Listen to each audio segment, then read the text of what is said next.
నల్లమల్ల ముద్దుబిడ్డ కేసీఆర్ దగ్గర అనుచరుడు రెండోసారి ఎమ్మెల్యేగా గెలిచి గవర్నమెంట్ విప్గా పనిచేస్తున్న గువ్వల బాలరాజుతో మీ ప్రవళిక.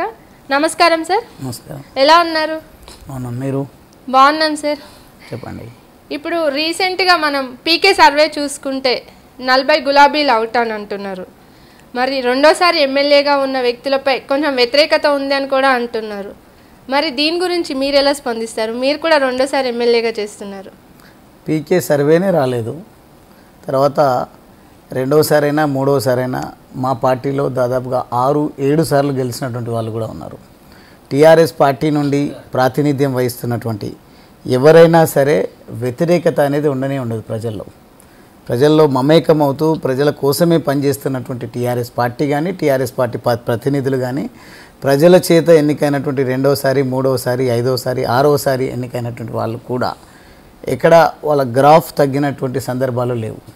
చాలా స్పష్టంగా చెప్తా ఉన్నా, పీకే సర్వే రాలేదు. పీకే సర్వే విషయంలో ఏదైతే చర్చ జరుగుతూ ఉందో 40 మంది అవుటు, 20 మంది అవుటు, రకరకాలుగా ఏవైతే మాటలు వస్తూ ఉన్నాయో, ఎంతమంది అయినా సరే కేసీఆర్ గారు ఇచ్చేటువంటి ఆదేశాలను తూచా తప్పకుండా పాటించి నడిచేటువంటి నైజం కలిగినటువంటి కార్యకర్తలే టీఆర్ఎస్ పార్టీలో ఉన్నారు. త్యాగాల పునాదులపైన తెలంగాణ రాష్ట్రాన్ని ఏ రకంగా అయితే సాధించడం జరిగిందో, ప్రజా శ్రేయస్సు కోసం, ప్రజా ఆమోదం కోసం మమ్మల్ని ముఖ్యమంత్రి గారు 2 సార్లు 3 సార్లు మమ్మల్ని పోటీలో నిలపడం జరిగింది. ప్రతిసారి ఎన్నికల్లో గెలవడం కాదు, ముఖ్యంగా ప్రజల మనసులు గెలుస్తూ మేము ముందుకు పోతా ఉన్నాం. మాకు ఓటమి అనేది ఉండదు. దాని తర్వాత ముఖ్యమంత్రి గారు ఇచ్చేటువంటి ఆదేశాలను బేఖాతరు చేసేటువంటి నైజమే మాది కాదు. కాబట్టి అంతిమంగా కేసీఆర్ గారి ఆదేశాలను అనుసరిస్తూ నడిచేటువంటి వాళ్ళమే మేము ఉన్నాం. కాబట్టి రాష్ట్ర శ్రేయస్సే కాదు, ఈరోజు దేశ శ్రేయస్సు దృష్ట్యా కూడా ముఖ్యమంత్రి గారు తీసుకున్నటువంటి నిర్ణయాలలో మేమందరం కేసీఆర్ గారికి అండగా ఉండేటువంటి ప్రయత్నం చేస్తూ ఉన్నాం. మొత్తంగా హ్యాట్రిక్ సాధించేటువంటి పనిలోనే మేమున్నాం. ప్రజలు మమ్మల్ని ఆ రకంగా ఆహ్వానిస్తూ ఉన్నారు. ప్రతిపక్షాలు పెట్టేటువంటి చేస్తున్నటువంటి విమర్శలను ఎప్పటికప్పుడు మనము ఎదుర్కోవాలని మాకు ఇంకా ధైర్యం నింపుతూ మమ్మల్ని గ్రామాలలోకి, నియోజకవర్గాల్లోకి ఆహ్వానిస్తూ మాకు అండగా ప్రజానికం ఉన్నారు. కాబట్టి ఎవరెన్ని పుకార్లు పుట్టించినా, ఎవరెన్ని లేని విషయాలు చర్చకు పెట్టినా భయపడేదే లేదు. మేము ఖచ్చితంగా ప్రజా ఆమోదం పొందేటువంటి విషయంలో ముఖ్యమంత్రి గారు మాకు ఒక పెద్ద అసెట్ అవుతారు. ఒకవేళ తెలిసి తెలియక మేము ఎన్నికైన ప్రజాప్రతినిధులము, ప్రజలను అనుకున్న స్థాయిలో మేము ఆకర్షించలేకపోయినా మాకు ఒక గొప్ప నాయకుడు కేసీఆర్ గారు ఉన్నారు. మా ఇమేజ్తో పాటు మాకు యాడెడ్ అడ్వాంటేజ్ మా ముఖ్యమంత్రి గారు ఉన్నారు. మా పార్టీ చేస్తున్నట్టు, మా ప్రభుత్వం చేస్తున్నటువంటి సేవలు, ప్రవేశపెట్టినటువంటి అమలు చేస్తున్నటువంటి పథకాలు నిజంగా భారతదేశంలో కూడా ఎక్కడ లేని విషయం మనందరికీ కూడా తెలుసు. కాబట్టి ఖచ్చితంగా హ్యాట్రిక్ కొట్టడం ఖాయం. మరొకసారి గులాబీ జెండాను రెపరెపలాడించడం ఖాయమని సందర్భంగా తెలియజేస్తాను. మీరేమో హ్యాట్రిక్ మాదే అంటున్నారు. మరి కాంగ్రెస్ గెలిచే సీట్లలో అచ్చంపేట ఒక నియోజకవర్గం బలమైనదని వాళ్ళు నమ్ముతున్నారు. దీని గురించి మీరేమంటారు? మీ బలం ఏంటి ఇక్కడ? నాకున్న సమాచారం మేరకైతే కాంగ్రెస్ పార్టీ అప్పుడప్పుడు సర్వేలు చేసుకుంటున్న దాంట్లో కూడా వారు ఎన్ని నా పైన అపోహలు సృష్టించే విధంగా మాట్లాడినా, వారికి ఉన్నటువంటి సాధనాలను ఉపయోగించుకొని నా పైన వేరే ముద్ర వేసి నన్ను కుంగదీసే ప్రయత్నం చేసిన వారు తీసుకుంటున్నటువంటి సర్వేలలో జెన్యున్గా గువ్వల బాలరాజ్ గెలుస్తున్నాడు అనేది వారు అంతర్గతంగా చర్చించుకుంటున్నటువంటి విషయం. మేము అధికారంలో ఉన్నాం, మాకున్నటువంటి ఇంటెలిజెన్స్ రిపోర్ట్స్ వాళ్ళకు ఉండవు. మేము ఉండేటువంటి ప్రజల మధ్యలో ఉండే స్థాయిలో వారు ఉండరు. సహజంగానే ప్రతిపక్షానికి అవకాశం ఉండదు. కానీ మేము ఎప్పుడు ప్రజా జీవితంలో ఉన్నాం కాబట్టి మాకంటే ఎక్కువగా వాళ్ళకేమీ సమాచారం ఉండదని నేను భావిస్తూ ఉన్నా. ఎట్టి పరిస్థితుల్లో మీరు కనుక నిజంగా ఈ కెమెరాను పక్కన పెట్టి ఇంకో 3వ వ్యక్తి 4వ వ్యక్తి లేకుండా 1-to-1, 1-on-1 కనుక మీరు మాట్లాడగలిగితే కాంగ్రెస్ పార్టీలో ఎవరైనా సరే గువ్వల బాలరాజ్ గెలుపు ఖాయమనే చెప్తారు తప్ప వేరే మాట రాదు. ఇప్పుడు 2014లో మీరు ఇచ్చిన హామీలను నెరవేర్చి మరోసారి అచ్చంపేటకి ఎమ్మెల్యే అయ్యారు. మరి ఈ హయాంలో మీరు అచ్చంపేటని ఏ విధంగా ముందుకు తీసుకెళ్లారు అభివృద్ధి విషయంలో? నిజాయితీగా చెప్పాలంటే 2009లో నేను ఎంపీగా నిలబడ్డప్పుడు కానీ, 2014లో నేను ఎమ్మెల్యేగా నిలబడ్డప్పుడు కానీ పెద్దగా హామీలు ఏమి ఇవ్వలేదు. మేము తెలంగాణ రాష్ట్ర సాధన ఉద్యమంలో మేము మమేకమై పనిచేస్తున్నాం కాబట్టి, నికార్స్గా కేసీఆర్ గారి ఆదేశాల మేరకు తెలంగాణ ఉద్యమాన్ని గ్రామ గ్రామానికి తీసుకెళ్ళగలిగినాం కాబట్టి, ప్రజలు మా నుంచి ఏమి హామీలు ఆశించకుండా తెలంగాణ కోసం మా కాంట్రిబ్యూషన్ ఏందో వాళ్ళకి తెలుసు కాబట్టి మమ్మల్ని హక్కును చేర్చుకొని గెలిపించుకోవడం జరిగింది. ఇప్పుడు మేము ఏదైతే హామీలు ఇవ్వదలుచుకున్నామో చాలా స్పష్టంగా హామీ ఇస్తా ఉన్నా. మా నియోజకవర్గానికి కావాల్సింది ప్రధానంగా సాగునీటి విషయంలో ముఖ్యమంత్రి గారు ఇప్పటికే ప్రాజెక్టుల ప్రకటన చేయడం జరిగింది. ఉమామహేశ్వర రిజర్వాయర్, చెన్నకేశవ రిజర్వాయర్ అని చెప్పేసి 2 ప్రాజెక్టులు దాదాపుగా 5 టీఎంసీల నీటితో ప్రాజెక్టుల నిర్మాణం జరగబోతూ ఉంది. ఆ ప్రాజెక్టే కనుక మొదలైతే ప్రజల ఆశలు చాలా గొప్పగా పెరిగిపోయేటువంటి ఆస్కారం ఉంది. ప్రజలు ముఖ్యమంత్రి గారి పైన విశ్వాసం ఉంది. 60 సంవత్సరాల చిరకాల ఆకాంక్ష నెరవేర్చేటువంటి విషయంలో చాలామంది నాయకులను, చాలా పార్టీలను చూసినాం, ప్రభుత్వాలను చూసినాం. తెలంగాణ రాష్ట్ర సాధన కోసం జై తెలంగాణ అని ప్రజలను మభ్యపెట్టడము, తెలంగాణ అంశం లేవనెత్తిన ప్రతి ఒక్కరికి అవకాశాలు వస్తే వాటిని అందిపుచ్చుకొని తెలంగాణ నినాదాన్ని నేలకేసి కొట్టడం అనేది ప్రజలందరూ కూడా చూసినారు. కాబట్టి తెలంగాణ రాష్ట్రాన్ని నేను ఈరోజు ఉమ్మడి ఆంధ్రప్రదేశ్ నుండి బయలుదేరుతా ఉన్న చివరి పార్లమెంట్ సమావేశాల సందర్భంగా ప్రత్యేక రాష్ట్రంలోనే అడుగు పెడతా అని ముఖ్యమంత్రి గారు తన ఆత్మస్థైర్యంతోన, విశ్వాసంతోన, నిబద్ధతను ప్రకటించి బయలుదేరినప్పుడు తిరిగి తెలంగాణతో రావడం జరిగింది. కాబట్టి ప్రజలకు చాలా ఉదాహరణలు ఉన్నాయి. ముఖ్యమంత్రి గారు ఏదైనా మాట ఇస్తే ఖచ్చితంగా నిలబడతాడు, ఏదైనా ప్రజలకు హామీ ఇస్తే నెరవేరుస్తారు అనేది తెలుసు. కాబట్టి ఇప్పుడు నేను ముఖ్యమంత్రి గారి ఆశీర్వాదంతోన, ముఖ్యమంత్రి గారి హామీ మేరకు నా నియోజకవర్గ ప్రజానికానికి నేను ఇస్తున్నటువంటి హామీ, ఉమామహేశ్వర, చెన్నకేశవ రిజర్వాయర్లను మేము భూమి పూజ చేయడము, రైతుల వారి ఆమోదాన్ని, వారి సహకారాన్ని కోరడము, ల్యాండ్ అక్విజిషన్ భూసేకరణ విషయంలో ఎవరెన్ని అభ్యంతరాలు సృష్టించి ఆటంకాలు తలుచుకున్నా నా వెంట రైతులు ఉన్నారు. రైతులకు తెలుసు ఎవరో ఒకరు త్యాగం చేయండి మిగతా రైతులకు నీరు అందేటువంటి అవకాశం ఉండదని.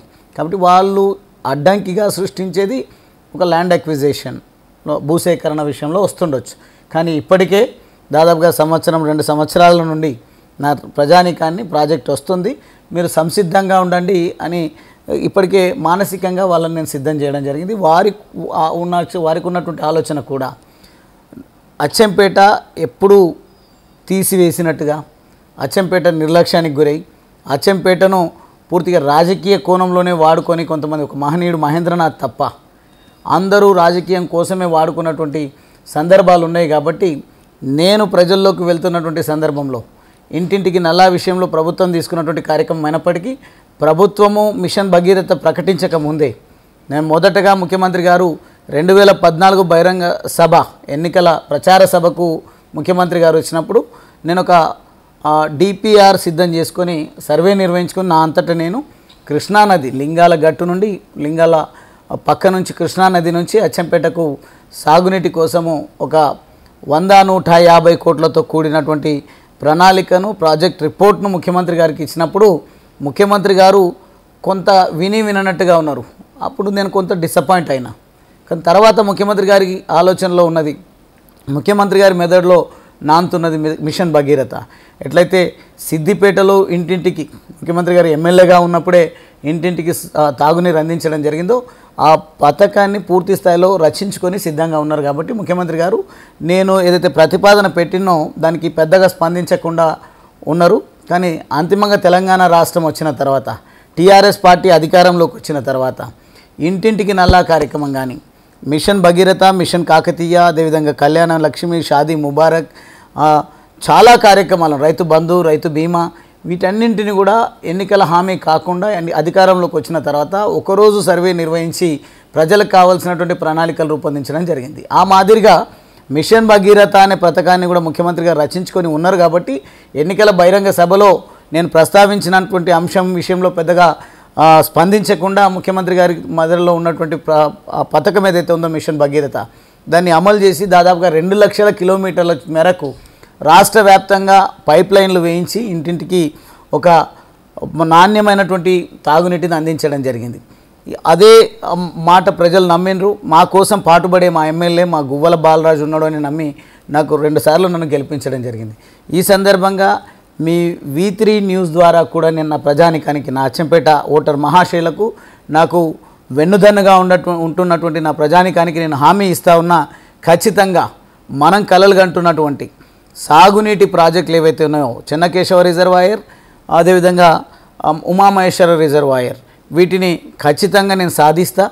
మీరు ఎప్పటికీ నన్ను గుర్తుంచుకునే విధంగా మహనీయుడు మహేంద్రనాథ్ గురించి అప్పుడప్పుడు మీరు ఏదైతే ప్రస్తావిస్తూ ఉంటారో, వారెంత గొప్పవాడిని నేను కాకపోయినప్పటికీ అటువంటి నాయకుల అడుగుజాడల్లో, అటువంటి నాయకుల పాలనను అర్థం చేసుకొని ప్రజా జీవితంలో ఉన్నా కాబట్టి ఖచ్చితంగా నా అచ్చంపేట ప్రజానికానికి నేను హామీ ఇస్తా ఉన్నా. సాగునీరు ప్రాజెక్టులను మొదలుపెట్టించి ఎవరు ఆటంకాలు సృష్టించకుంటే యుద్ధ ప్రాతిపదికన ప్రాజెక్టులను కూడా పూర్తి చేసేటువంటి నేను ప్రయత్నం చేస్తా. ఇప్పటికే పుల్జాల అని అచ్చంపేటలో ఒక గ్రామం ఉంటుంది, అక్కడికే KLI ఎండ్ అయింది. అప్పటికి వాళ్ళకు అవగాహన కూడా లేదు గతంలో ఉన్నటువంటి ప్రభుత్వానికి. దాన్ని ఎక్స్టెండ్ చేయడం వల్ల ఇంకా 20,000 ఎకరాలకు సాగునీరు అందుతుందనే అవగాహన కూడా లేని, అవగాహన లేమితో ఉన్నటువంటి వాళ్ళ నుంచి అవగాహన కలిగినటువంటి వాడు, ప్రజల మధ్యలో ఉండేటువంటి వాడు, కేసీఆర్ గారు రైతునే కేంద్రంగా పాలన కొనసాగిస్తున్నటువంటి దాంట్లో తనదైన శైలిలో పాత్ర పోషిస్తున్నటువంటి వాడు మా గువ్వల బాలరాజు అని ప్రజలు విశ్వసించి ఆ ప్రాజెక్టును సాధించుకొని రమ్మంటే నేను అసెంబ్లీలో మాట్లాడి ప్రభుత్వాన్ని ఒప్పించి జీవో తీసుకొచ్చి ప్రాజెక్టును ప్రకటింపజేసి ప్రాజెక్టుకు శంకుస్థాపన చేస్తే ఇప్పటికి కూడా ప్రాజెక్టు విషయంలో రాజకీయాలకు తెరలేపి ఈరోజు ఆటంకాలు సృష్టించేటువంటి ప్రయత్నం చేస్తూ ఉన్నారు. కానీ ఎవరెన్ని చేసినా కానీ KLI ప్యాకేజ్ నెంబర్ 30 కాలువను పూర్తి చేసి చంద్రసాగర్లో నీళ్లు నింపి అటు పెనమిల వరకు, ఉప్పునంతల్లో తూర్పు భాగంలో ఉన్నటువంటి చివరి గ్రామం పెనమిల వరకు, అదేవిధంగా చంద్రసాగరం కింది భాగంలో ఉన్నటువంటి అచ్చంపేట కొన్ని గ్రామాలకు, తండాలకు, గూడాలకు అన్నిటికి కూడా సాగునీరు అందించే పనిలో నేనున్నా. ఖచ్చితంగా ఆ ప్రాజెక్టును పూర్తి చేస్తాం. ఈ ఎన్నికలలోపే నీళ్ళు అందించేటువంటి నేను ప్రయత్నం చేస్తూ ఉన్నా. అదే మాదిరిగా ప్రధానంగా ఉన్నటువంటి KLI మన పాలమూరు రంగారెడ్డి ఎత్తిపోతల్లో భాగంగా ఏదైతే ఏదుల రిజర్వాయర్ నుంచి ప్రత్యేకంగా కాలువను నా నియోజకవర్గానికే తీసుకొచ్చి దాదాపుగా 5 TMCల సామర్థ్యంతో నా ఉమామహేశ్వర, చెన్నకేశ్వర రిజర్వాయర్లకు శంకుస్థాపన చేయించడం ఖాయం, పనులు మొదలుపెట్టించడం ఖాయం. ఆటంకాలు సృష్టించకుంటే యుద్ధ ప్రాతిపదికన ప్రాజెక్టును కూడా త్వరితగతిన పూర్తి చేసేటువంటి పనిలో నేనుంటా. నాకు ఇప్పుడు ప్రధానంగా నాకు ఉన్నటువంటి ఏకైక పని 24 గంటలు రైతాంగం మధ్యలో ఉండి కాలువ పనుల విషయంలో ఎక్కడ అంతరాయం లేకుండా ఎక్కడికక్కడ రైతాంగాన్ని ఒప్పించి ప్రాధేయపడి కృష్ణమ్మను మా పొలాలలో పరవళ్ళు దొక్కించే విధంగా అప్పర్ ప్లాట్గా పిలువబడుతున్నటువంటి అమ్రాబాద్, పదరా మండలాలకు, అదే మాదిరిగా బల్మూరు, ఉప్పునంతల, లింగాల ఈ మండలాలకు అన్నిటికీ కూడా అచ్చంపేట అన్ని మండలాలకు సాగునీరు ఈ ప్రాజెక్టు ద్వారా అందించి ప్రజల రుణం తీర్చుకునే విధంగానే నా ప్రణాళిక ముందుకు తీసుకుపోతానని తెలియజేస్తా ఉన్నా. ఇప్పుడు ఈ శ్రీశైలం డ్యామ్కి అత్యంత సమీపంగా ఉన్న ఈ అచ్చంపేట తీసుకుంటే చాలామంది గిరిజనులు, ఆదివాసులు ఎక్కువగా ఉన్నారు. ఇక్కడ పోడు భూముల చట్టాలను చేస్తామని సీఎం కేసీఆర్ అన్నారు. కానీ ఈ విషయంలో ఇప్పటికీ ప్రజలకి, ఫారెస్ట్ ఆఫీసర్స్కి ఇష్యూస్ అవుతూనే ఉన్నాయి. మరి మీరు ఈ విషయాన్ని ఎలా పరిష్కరించబోతున్నారు? దాదాపుగా చాలాసార్లు నేను అసెంబ్లీలో ఈ అంశాన్ని, పోడు భూములకు హక్కులు కల్పించేటువంటి అంశాన్ని ఒక దళిత సామాజిక వర్గం నుంచి వచ్చినటువంటి, ఒక పేద సామాజిక వర్గం నుంచి వచ్చినటువంటి నా బంజారా, నా ఆదివాసీ, నా దళిత, SC, ST, BC మైనారిటీలకు సంబంధించినటువంటి పేదరికాన్ని దృష్టిలో పెట్టుకొని పోడు భూములు కలిగి ఉన్నటువంటి దీర్ఘకాలికంగా కల్టివేషన్లో వ్యవసాయం చేసుకుంటున్నటువంటి రైతాంగానికి హక్కులు కల్పించాలని మాట్లాడిన కాబట్టి ముఖ్యమంత్రి గారు తనకున్నటువంటి నిబద్ధతను చాటుతూ ఒక పక్క అసెంబ్లీ సమావేశాలు నడుస్తూ ఉన్నాయి. ఈ ఏజెన్సీ ప్రాంతాలకు ప్రాతినిధ్యం వహిస్తున్నటువంటి శాసనసభ్యులతో, ఎంపీలతో, మంత్రులతో, MLCలతో, ప్రజాప్రతినిధులు అందరితో అసెంబ్లీ హాల్ నంబర్ 1లో ముఖ్యమంత్రి గారు తన ఆదేశాల మేరకు సమావేశాన్ని ఏర్పాటు చేసి సమాచారాన్ని సేకరించి లాంగిట్యూడ్, లాటిట్యూడ్స్ అక్షాంశాలను, రేఖాంశాలను నిర్ధారించి శాశ్వతంగా ఈ సమస్యను పరిష్కరించే విషయంలో మొదటగా దీన్ని లేవనెత్తిందే ముఖ్యమంత్రి కేసీఆర్ గారు. ఈ ఏజెన్సీ అన్నీ కూడా ఇప్పుడు కొత్తగా తెలంగాణతో పాటు, తెలంగాణ రాష్ట్రంతో పాటు పుట్టుకొచ్చినటువంటి అంశాలు కావు. స్వాతంత్రం వచ్చి 75 సంవత్సరాలు అయినా కానీ ఎన్నో ప్రభుత్వాలు ప్రాతినిధ్యం వహించినాయి. కానీ ఆ అంశాన్ని ప్రస్తావించడానికే బెంబేలెత్తిపోయినటువంటి పరిస్థితి. ఎంతమంది రైతులకు ఫారెస్ట్ అధికారులకు పంచాయతీలైనా కొట్లాటలైనా విభేదాలున్నా ఎన్నున్నా కానీ సర్దుకుపోయేటువంటి సర్ది చెప్పేటువంటి ప్రయత్నం చేయలేదు. సమస్యకు పరిష్కారం గైకునేటువంటి దృష్టి ఎప్పుడు కూడా వాళ్ళు పెట్టలేదు. కాబట్టి మాకు ఆ భాగ్యం దొరికింది. ఖచ్చితంగా మా బంజారా రైతులకు, ఆదివాసీ సోదరులకు, సోదరమణులకు అందరికీ కూడా ప్రతిదీ విషయంలో మేము ఎట్లయితే తోడుగా అండగా దగ్గరగా ఉన్నామో అదే మాదిరిగా ఈ పోడు భూముల సమస్య పరిష్కరించేటువంటి బాధ్యత కూడా మేమే తీసుకున్నాం. ముఖ్యమంత్రి గారి దృష్టిలో ఉంది. దీనికి సంబంధించి పూర్తి స్థాయి ఆదేశాలు ముఖ్యమంత్రి గారు అధికారులకు ఇవ్వడం జరిగింది. దానికి సంబంధించినటువంటి నాకు తెలిసి ప్రణాళికతో ముఖ్యమంత్రి గారు సిద్ధంగా ఉన్నారు. స్వయంగా ముఖ్యమంత్రి గారే వచ్చి పోడు భూముల సమస్య పరిష్కారానికి సంబంధించినటువంటి కార్యక్రమాన్ని కూడా టేకప్ చేస్తారనే విశ్వాసం నాకుంది. ఎక్కడ ఏ సమస్య వచ్చినా అంతిమంగా పరిష్కరించేటువంటి శక్తి సామర్థ్యం, అదేవిధంగా ఆ కన్సర్న్ ఉన్నటువంటి నాయకుడు కేసీఆర్ గారు మాత్రమే తప్ప ఇంకొకరు కారు అనేది ఈ సందర్భంగా తెలియజేస్తాం.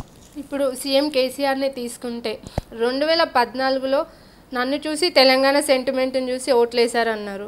మరి 2018లో మా అభివృద్ధి మా పథకాలు నచ్చి నన్ను చూసే వేశారు అన్నారు. అంటే ప్రతిసారి మమ్మల్ని చూసే ఓట్లేస్తున్నారు అని అన్నారు. అంటే అచ్చంపేట నుంచి మిమ్మల్ని కాకుండా టీఆర్ఎస్ నుంచి ఎవరిని పెట్టినా గెలుస్తారని అంటారా? ఎస్, డెఫినెట్గా. అంటే ఓన్లీ కేసీఆర్ని చూసే వేస్తున్నారు అంటారా? ఇక్కడ మీరే అంటున్నారు నన్ను చూసి. అంటే ముఖ్యమంత్రి గారే తెలంగాణ ఉద్యమాన్ని లేవనెత్తి పోరాడి సాధించాడు కాబట్టి నన్ను చూసి అంటే వారిని చూస్తే చాలు. నన్ను గుర్తు చేస్తే నా కుటుంబాన్ని గుర్తు చేసినట్టు, నన్ను గుర్తు చేస్తే నా మిత్రులను గుర్తు చేసినట్టు, ముఖ్యమంత్రి గారిని గుర్తు చేస్తే దాంట్లో మేమందరం కూడా కలిసే ఉంటాం. ముఖ్యమంత్రి గారి ఇమేజ్ మేరకే వస్తుంది అని అంటే ముఖ్యమంత్రి గారితో విభేదించి మేము పక్కకు పోయి రాజకీయాలు చేసేది లేదు. ప్రాణం పోయినా ముఖ్యమంత్రి గారు వెన్నంటే ఉంటాం. ముఖ్యమంత్రి గారి ఆదేశాలను తూచా తప్పకుండా పాటిస్తాం. కాబట్టి మమ్మల్ని మేము ప్రొజెక్ట్ చేసుకునేటువంటి పరిస్థితి, ఆ దుస్థితి మాకు లేదు. ఈరోజు చాలా పార్టీలకు ఉన్నాయి. ఎవరికి వాడు నేనే గొప్పోడిని, నేనే నాయకుడిని, నేనున్నందుకే ఈ పార్టీ పెరిగింది అన్నట్టుగా మాట్లాడే వాళ్ళు ఉన్నారు. మాకు ఏకైక నాయకుడు కేసీఆర్ గారు తప్పితే భవిష్యత్తు నాయకుడు కేటీఆర్ గారు మాకున్నారు. కాబట్టి వారు ఉన్నారు అని అంటే చాలు. కుటుంబ పెద్ద గురించి ప్రస్తావించే ప్రయత్నం చేస్తారు తప్ప అంత మాత్రాన మాకు ఇమేజ్ లేదంటే, మాకు ఇమేజ్ లేకుంటే కేసీఆర్ గారిని చూసి పూర్తిగా ప్రజలు ఆమోదం తెలపరు. ఒకవేళ నిజంగానే ఆ పరిస్థితి వస్తే కేసీఆర్ గారు వల్లనే ఓట్లు వచ్చేది కూడా కష్టంగా ఉంటుంది. అభ్యర్థి సరైన ప్రజల్లో అందుబాటులో లేకుంటే ముఖ్యమంత్రి గారి పైన ఎంత ప్రేమ, గౌరవం, విశ్వాసం ఉన్నా ఆ క్యాండిడేచర్ పైన కూడా ఆధారపడి ఉంటుంది. కాబట్టి ఈ ప్రస్తావనలన్నీ కూడా వస్తూ ఉన్నాయి. నిజంగా మా అందరికి కూడా ఇది ఒక హెచ్చరిక.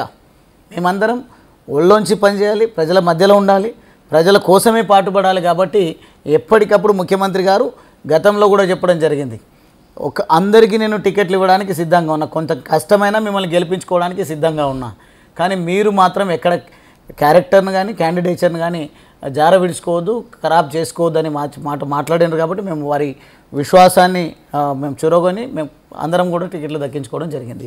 ఆబ్వియస్గా ఒక పార్టీ రూలింగ్లో ఉన్నప్పుడు వ్యతిరేకత, యాంటీ ఇన్కంబరెన్సీ ఉంటుంది. కాబట్టి ఆ యాంటీ ఇన్కంబరెన్స్లో ఒకవేళ ఎవరైనా గెలవరు, ఇబ్బందికరంగా ఉంది, తప్పులు చేసిండ్రు, లేకుంటే వితౌట్ ఎనీ రీజన్ ప్రజలు మార్చాలి అని అనుకుంటే ముఖ్యమంత్రి గారికి వచ్చేటువంటి సమాచారాన్ని, సంకేతాన్ని బట్టి ముఖ్యమంత్రి గారు నిర్ణయం తీసుకుంటారు. మాకెంత ఇమేజ్ ప్రజల్లో ఉన్నా నాయకుడు కావాల్సినటువంటి అవసరం. నాయకుడు గొప్పోడైతేనే మేము ఎంత మంచి వాళ్ళమైనా కానీ ఏమైనా చేయగలుగుతాం. అందుకే ఈరోజు ప్రజలు కూడా నమ్ముతున్నటువంటి విషయం సుస్థిర పాలన.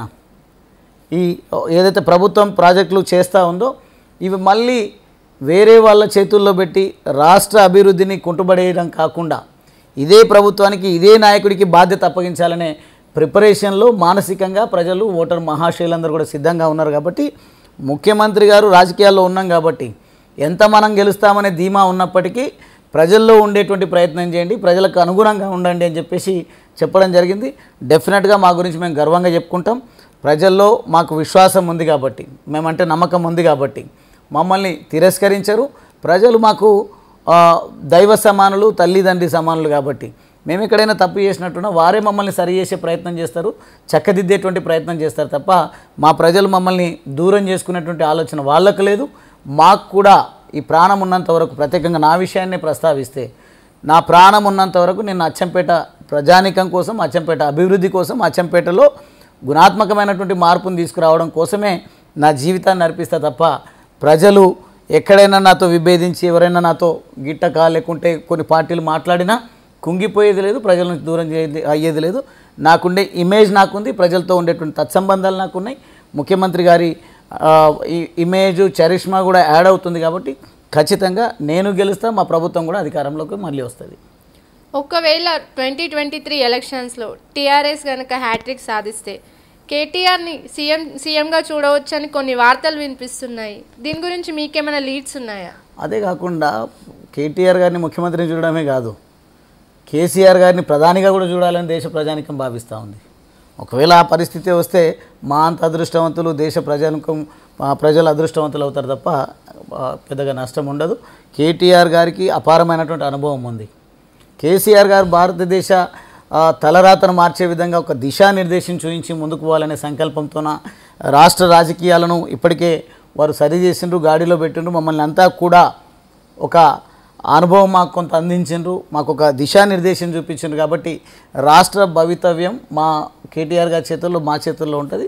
కేసీఆర్ గారు భారత పౌరుడిగా ఏదో పుట్టడం గిట్టడం అనేది కేసీఆర్ గారికి నచ్చదు, మాకు కూడా నచ్చదు.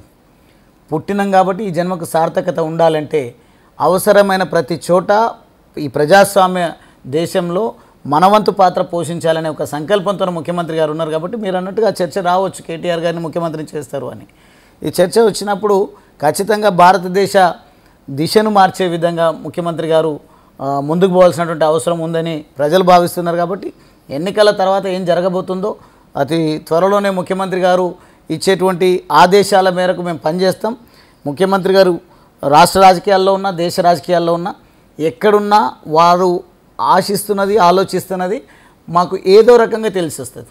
వారు చెప్పడమా లేకుంటే వారి ఆలోచనలను బట్టి, వారి థింకింగ్ను బట్టి మేమంతా కూడా అర్థం చేసుకొని ముందుకు పోతాం. కాబట్టి ఏది ఏమైనా రాష్ట్రానికి కానీ దేశానికి కానీ పెద్ద నష్టమయ్యే పరిస్థితి ఉండదు. ఖచ్చితంగా ఈ అవగాహన లేని, నిబద్ధత లేని, దూరదృష్టి లేని, ప్రజలంటే ప్రేమ లేనటువంటి ఈ భారతీయ జనతా పార్టీ భారతదేశంలో ఏదైతే అధికారంలో ఉన్నంత కాలం ఈ దేశానికి ఒరిగేది ఉండదు. కాబట్టి అక్కడక్కడ కేటీఆర్ గారి ప్రస్తావన వస్తూ ఉండొచ్చు. ఖచ్చితంగా దాన్ని స్వాగతించాల్సినటువంటి అవసరం కూడా ఉంది. భవిష్యత్తులో నిజంగా కేసీఆర్ గారి స్టేచర్కు, తనకున్నటువంటి మేధస్సుకు ఈ రాష్ట్రము, ఈ రాష్ట్ర వ్యవహారాలు అనేటివి చాలా చిన్నవి.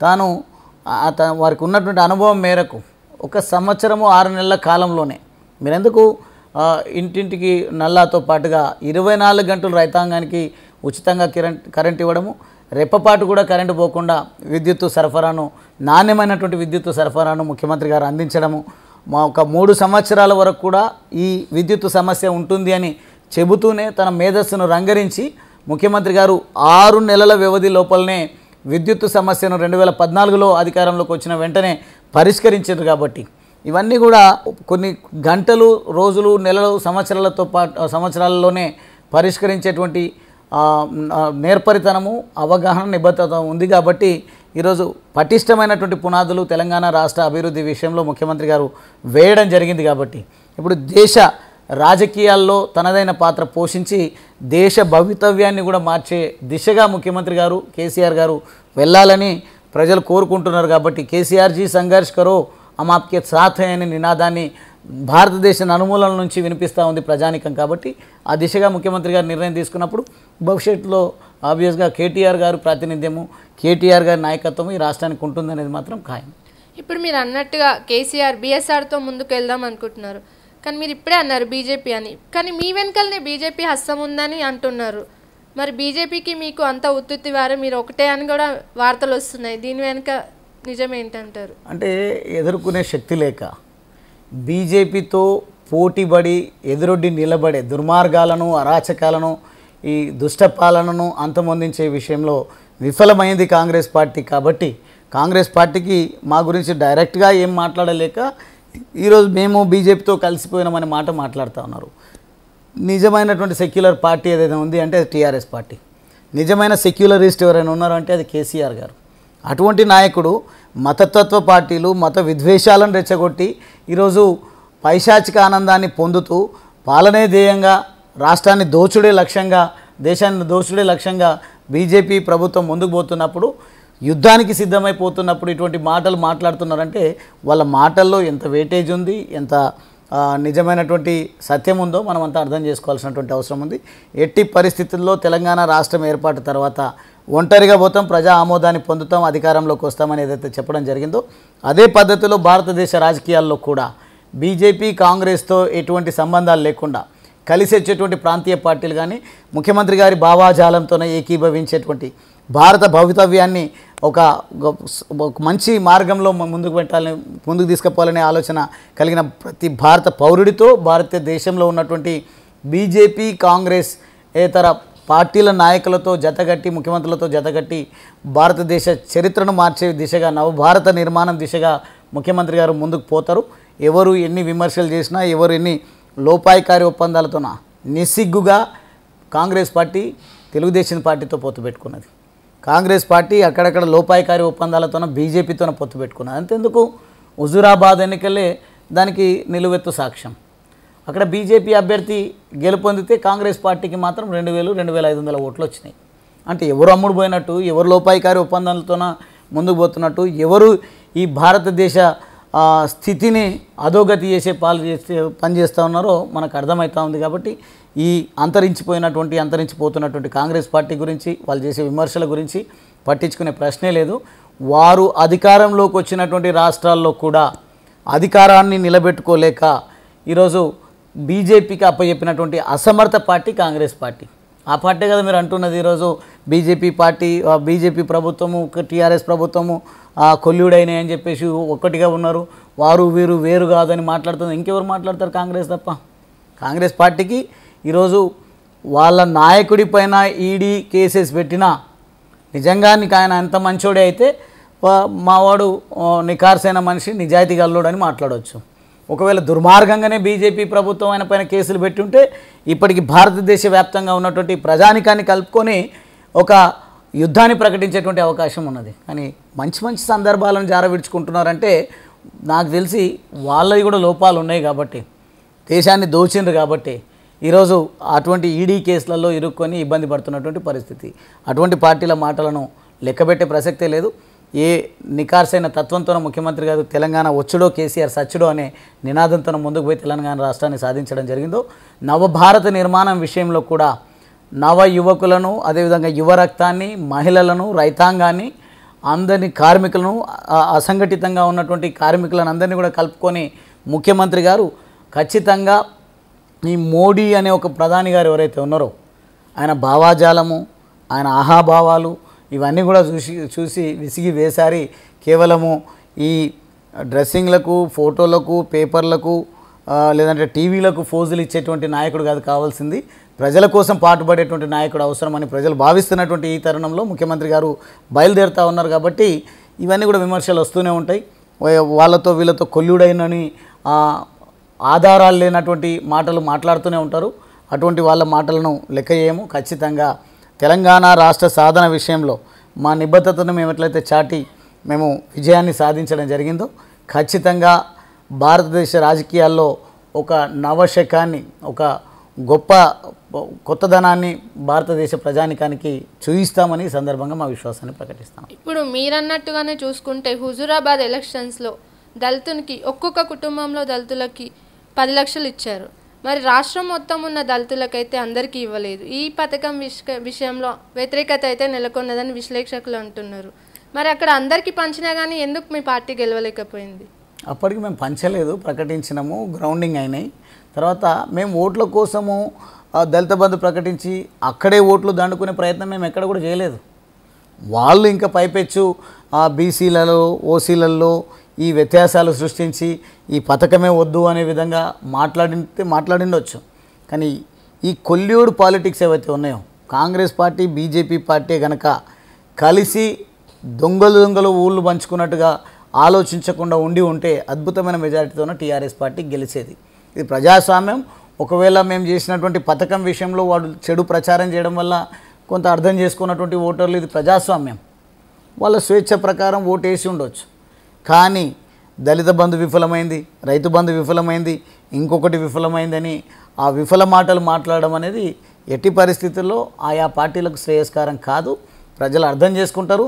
దళిత బంధు హుజూరాబాదే కాదు అంతటా అమలు కావాలని ఎవడైతే మాట్లాడుతూ ఉన్నాడో, ఎందుకు భారతదేశంలో అమలు కావద్దు అనే ప్రశ్నించేటువంటి తత్వం కలిగి ఉండాలి. ఆ దళితుల పట్ల ప్రేమ, మమకారం, బాధ్యత కలిగి ఉండాల్సినటువంటి అవసరం ఉంది. ఒక రాష్ట్ర ప్రభుత్వం అమలు చేస్తున్నటువంటి ఈ పథకాన్ని భారత ప్రధాని ఎందుకు వాళ్ళు ప్రాతినిధ్యం వహిస్తున్నారు, బీజేపీ ప్రాతినిధ్యం వహిస్తున్నటువంటి రాష్ట్రాల్లో ఎందుకు అమలు చేయలేకపోయింది?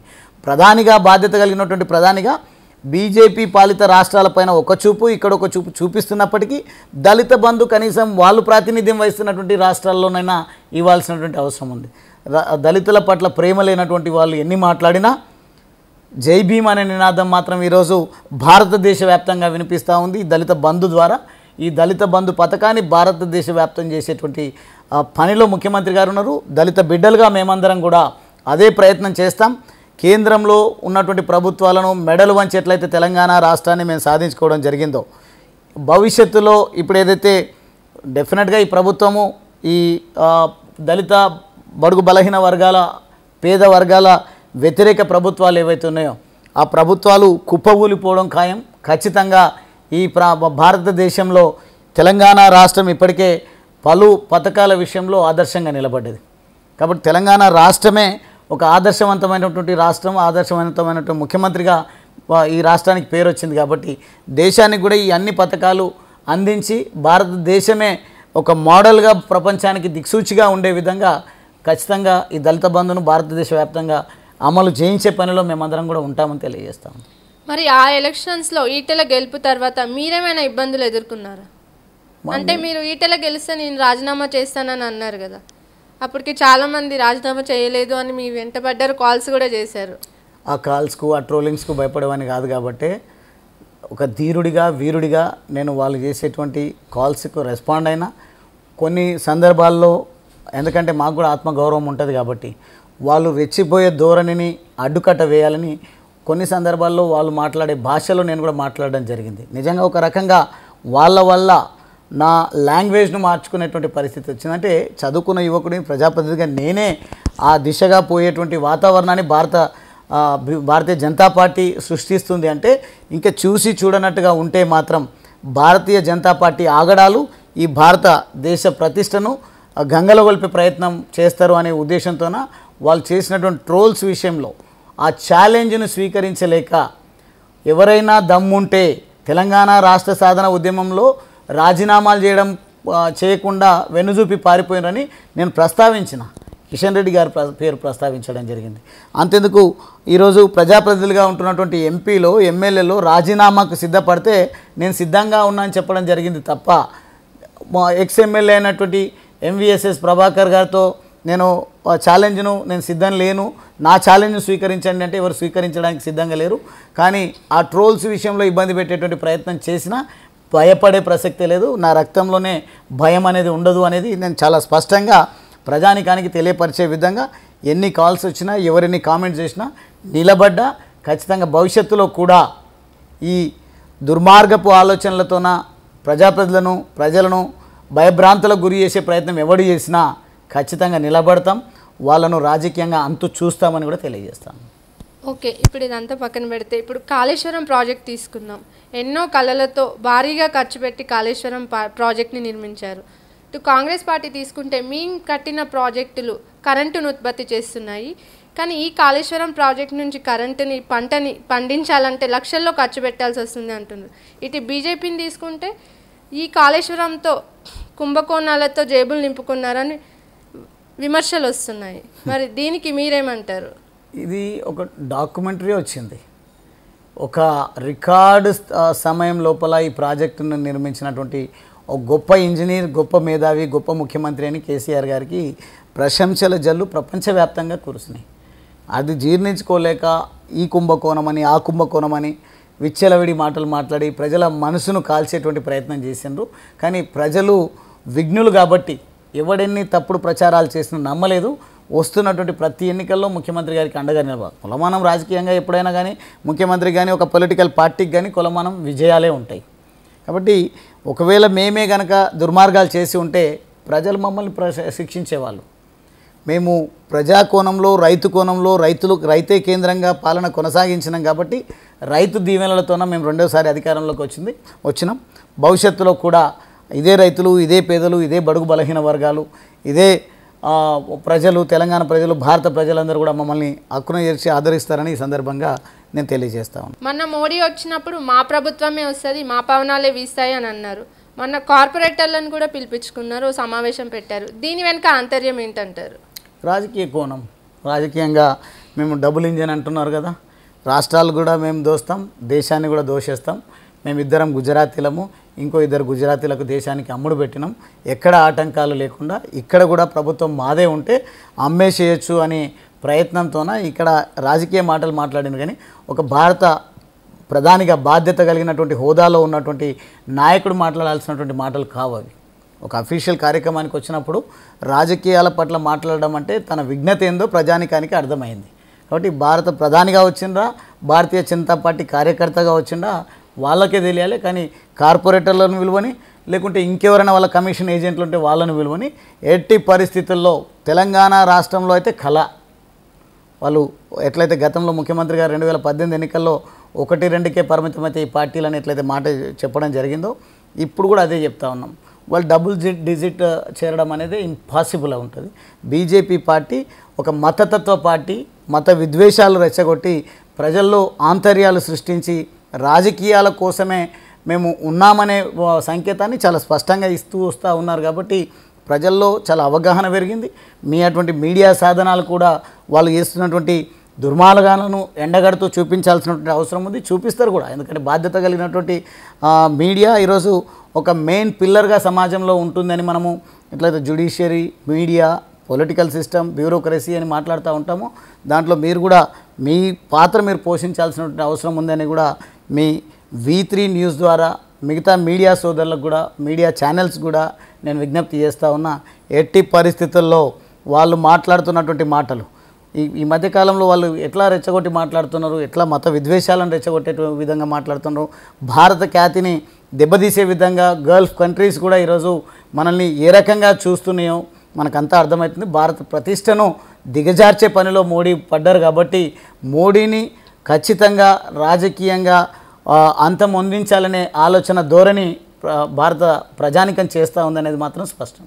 ఇప్పుడు అచ్చంపేట తీసుకుంటే పరిసర ప్రాంతాల్లో కానీ బస్ స్టాప్ ఏరియాలో కానీ స్వచ్ఛతకు దూరంగా ఉందని, పందుల బెడద ఎక్కువగా ఉండే అని గతంలో ఉండే. మరి ఇప్పుడు అక్కడ పరిస్థితి ఎలా ఉంది, దీన్ని ఎలా పరిష్కరిస్తున్నారు? అద్భుతంగా ఎప్పటికప్పుడు నేను సెల్యూట్ చేస్తూ ఉన్నా నా అచ్చంపేట మున్సిపాలిటీలో పనిచేస్తున్నటువంటి మున్సిపల్ కార్మికులకు, అదేవిధంగా మున్సిపాలిటీలో పనిచేస్తున్నటువంటి అధికారులకు, మా చైర్మన్, మా కౌన్సిలర్లు, నా పట్టణ ప్రజానికానికి, నియోజకవర్గ ప్రజానికానికి నేను మా వినమ్రంగా ధన్యవాదాలు తెలియజేస్తా ఉన్నా.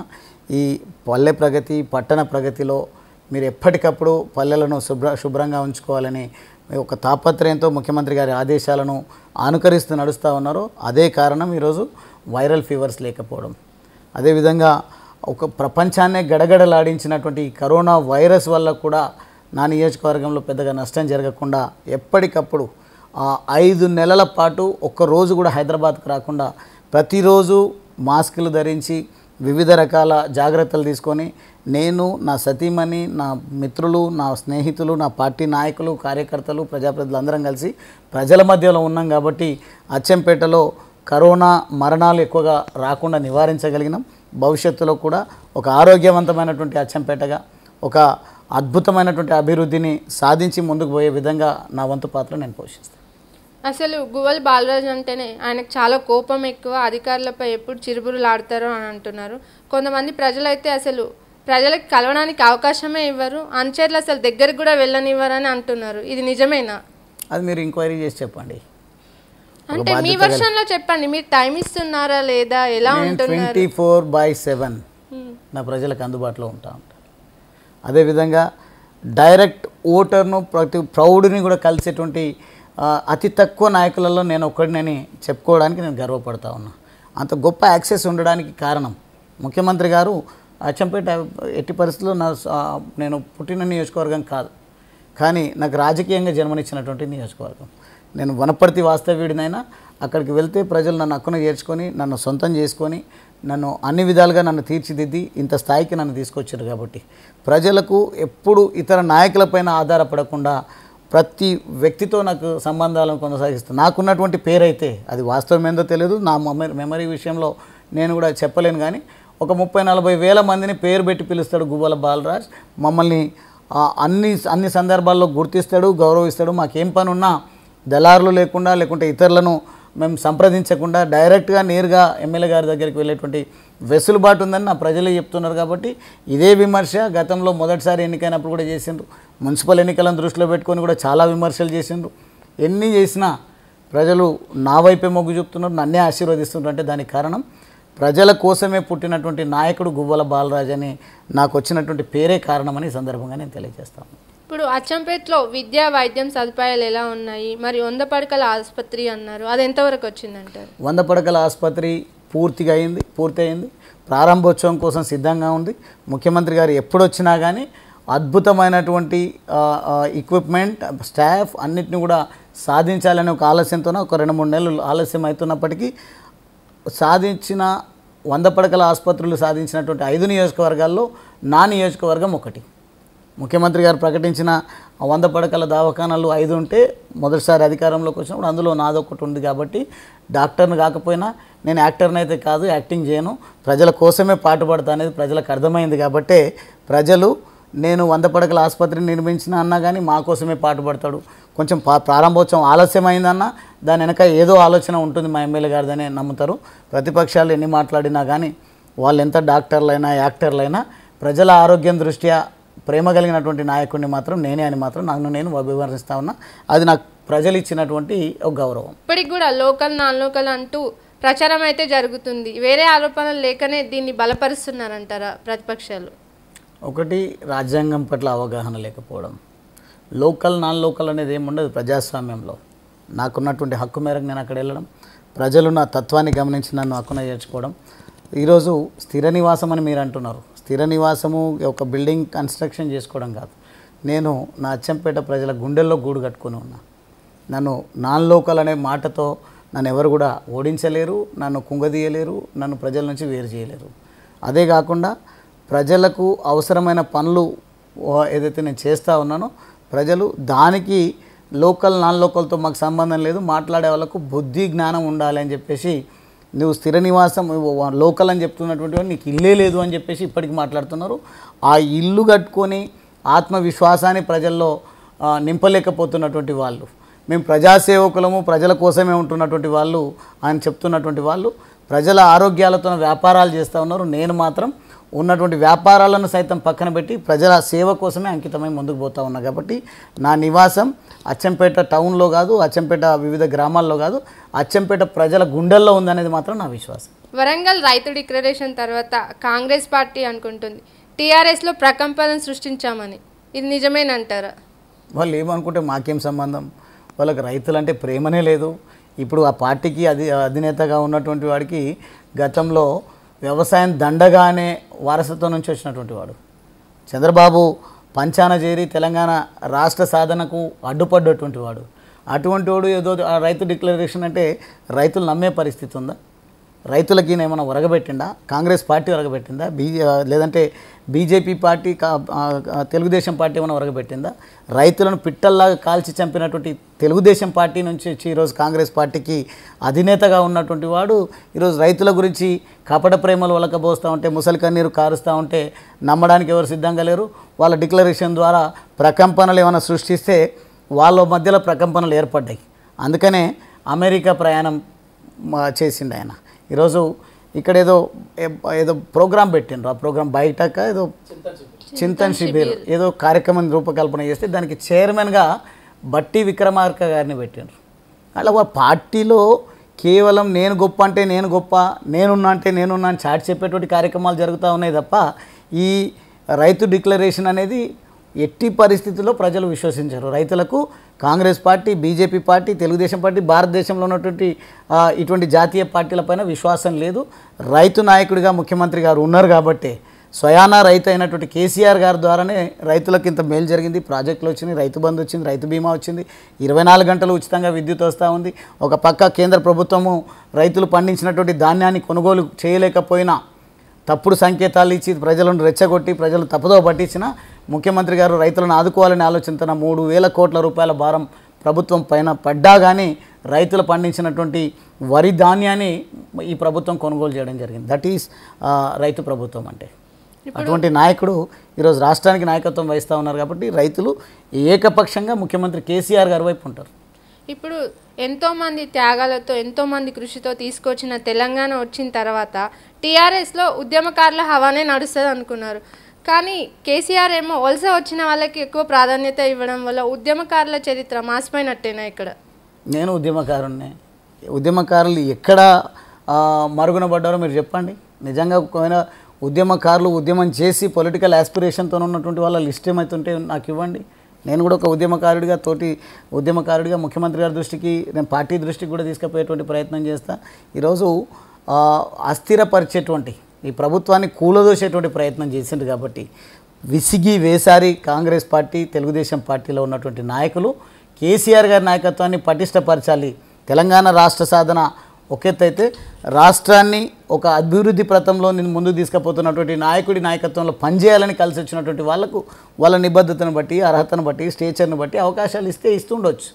అంటే ఈ రాష్ట్రం అయినప్పుడు రాష్ట్రం వచ్చింది కదా, టీఆర్ఎస్ పార్టీ నాయకులకే రైతు బంధు ఇద్దాం, టీఆర్ఎస్ పార్టీ నాయకులకే ఉచితంగా కరెంట్ ఇద్దాం, రైతులకే కరెంట్ ఇద్దామనే ధోరణి ముఖ్యమంత్రి కాదు కాబట్టి రాష్ట్రంలో కలిసి వస్తున్నటువంటి గొంగిలి పురుగును కూడా ముద్దాడుతా అని ముఖ్యమంత్రిగా తెలంగాణ రాష్ట్ర సాధన సందర్భంలో ఏదో చెప్పడం జరిగిందో, తెలంగాణ రాష్ట్రం వచ్చిన తర్వాత తెలంగాణను అభివృద్ధి పథంలో ముందుకు తీసుకుపోవడానికి కలిసి వచ్చేటువంటి వాళ్ళని కూడా జతగట్టడం జరిగింది, ముందు పార్టీలోకి తీసుకోవడం జరిగింది, అక్కడక్కడ అవకాశాలు కూడా ఇవ్వడం జరిగింది. కానీ ఎట్టి పరిస్థితుల్లో నాయకులను మాత్రం విస్మరించలేదు.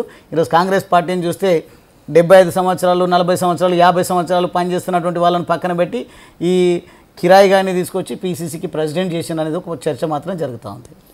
గువ్వల బాలరాజ్ అంటే యంగ్ అండ్ డైనమిక్ లీడర్ అంటారు. మరి మీరు చాలా తక్కువ ఏజ్లోనే రెండోసారి ఎమ్మెల్యేగా చేస్తున్నారు, గవర్నమెంట్ విప్గా కూడా పనిచేస్తున్నారు. మరి ప్రతి ఒక్కరికి లక్ష్యం అనేది ఉంటుంది. మీ లక్ష్యం నెరవేరినట్టేనా? ఇంకా ఏమైనా ఉన్నాయా మీ జీవిత లక్ష్యం? వాస్తవంగా ప్రజాసేవ కోసమే అంకితమై రాజకీయాల్లో ఉండాలని వచ్చిన నేను ప్రజాసేవ కోసమే పాటుపడతా తప్ప నాకు ఇప్పటికీ నా లక్ష్యం నెరవేరింది అని ఉండొచ్చు, సాటిస్ఫాక్షన్ ఎవరికి కూడా ఉండదు. కానీ నాకు మాత్రం పూర్తి స్థాయి సంతృప్తి ఉంది. నేను 7, 8వ తరగతిలో ఉన్నప్పుడు కలలు కానీ నేను ఎమ్మెల్యేగా అవుతానని ప్రకటించి నేను ఈరోజు ఎమ్మెల్యే కావడం జరిగింది. దానికి ముమ్మాటికి కారకులు అచ్చంపేట ప్రజలు కాబట్టి వాళ్ళకి ఎప్పటికీ రుణపడి ఉంటా. నా జీవితం ఉన్నంత వరకు ఈ పదవులే కాదు ఏదైనా సరే నా ప్రజల కోసమే అంకితం ఇచ్చి నా ప్రజల మధ్యలోనే ఉండేటువంటి ప్రయత్నం చేస్తా. అచ్చంపేటను ఇంకా ఎట్లా ముందుకు తీసుకుపోవాలనో దానిపైనే నా దృష్టి ఉంటుంది. కాబట్టి సేదతీరే తత్వం అయితే నాది కాదు. ఎప్పటికప్పుడు అప్గ్రేడ్ అవుతూ ప్రజల మధ్యలో ఉండేటువంటి ప్రయత్నం నేను చేస్తా. ప్రజలు ఇచ్చినటువంటి ఈ ఆశీర్వాదానికి ఈ తీర్పుకు నన్ను ఈ స్థాయికి తీసుకొచ్చినందుకు ప్రధానంగా నా అచ్చంపేట ప్రజానీకానికి నేను చేతులెత్తి వినమ్రంగా నేను ధన్యవాదాలు తెలియజేస్తూ మీకోసమే నా జీవితాన్ని అంకితం ఇస్తానని మరొకసారి V3 న్యూస్ ద్వారా నేను ప్రకటిస్తూ నేను సెలవు తీసుకుంటాను. Thank you sir. Thank you. చూశారు కదా, ఇది గువ్వల బాలరాజ్ గారితో ముచ్చట. మరి మరో గెస్ట్తో మళ్ళీ కలుద్దాం. చూస్తూనే ఉండండి V3 న్యూస్.